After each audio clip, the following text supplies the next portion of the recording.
Thank you, Mr. Chairman. I want to start by responding to the opening statement of Ms. McIver.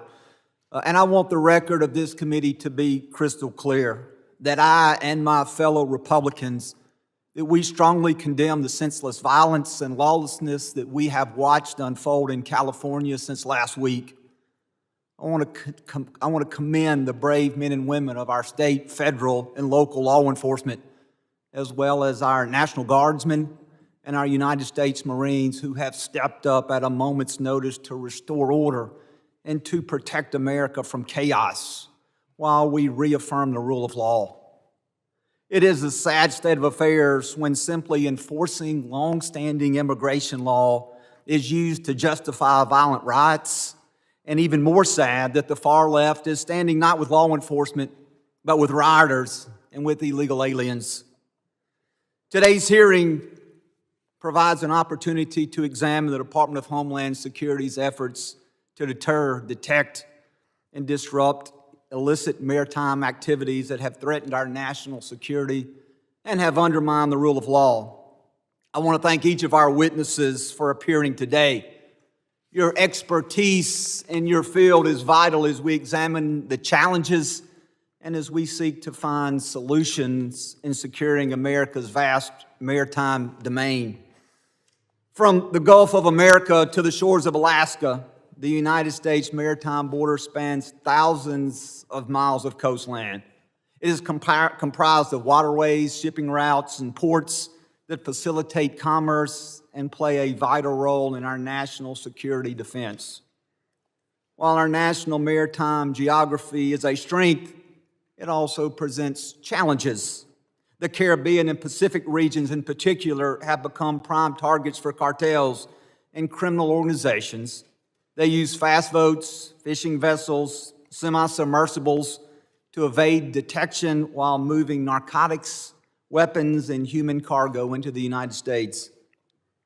While President Trump has strengthened security along our land border, achieving a remarkable 95% decrease in daily border encounters within the administration's first 100 days, we must continue to remain vigilant to the fact that cartels are agile, they're adaptive. As enforcement strengthens on land, these criminal networks are shifting their operations to the sea. To counter these threats, the Department of Homeland Security employs a whole-of-government approach, incorporating its federal law enforcement partners on joint maritime border security operations. Each of the components with us today play a critical role in that effort. The Coastguard is our nation's oldest continuous seagoing service and is a cornerstone of maritime border security.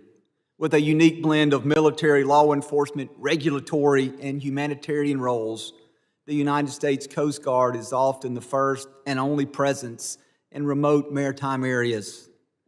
It interdicts vessels far from the United States shore, often before threats reach the homeland, and sees hundreds of thousands of pounds of illicit drugs each year. CBP's Air and Marine Operations is the nation's only federal agency dedicated to aviation and marine law enforcement. With a fleet of high-speed interceptors, coastal patrol vessels, fixed-wing surveillance aircraft, and unmanned aerial systems, AMO conducts complex interdiction missions across the air and sea. This mission is to safeguard the American people, and AMO is on the front lines of maritime border security, providing critical intelligence and rapid response capabilities. Homeland Security investigation also plays a critical role in maritime border security, primarily serving as the investigative arm for transnational criminal activity. HSI investigates transnational criminal organizations involved in a broad range of crimes, such as trafficking, narcotics, and human smuggling. This is truly a team effort, with each agency bringing in a unique skill set. Success also relies on us working with our international partners. To enhance these efforts, I have been working with committee staff and intend to introduce legislation that would enhance the presence and operation of CBP in foreign countries, working alongside other law enforcement agencies. This bill would greatly expand CBP's capability for targeting threats abroad before they reach our shore. Let me be clear, border security does not stop at our land border.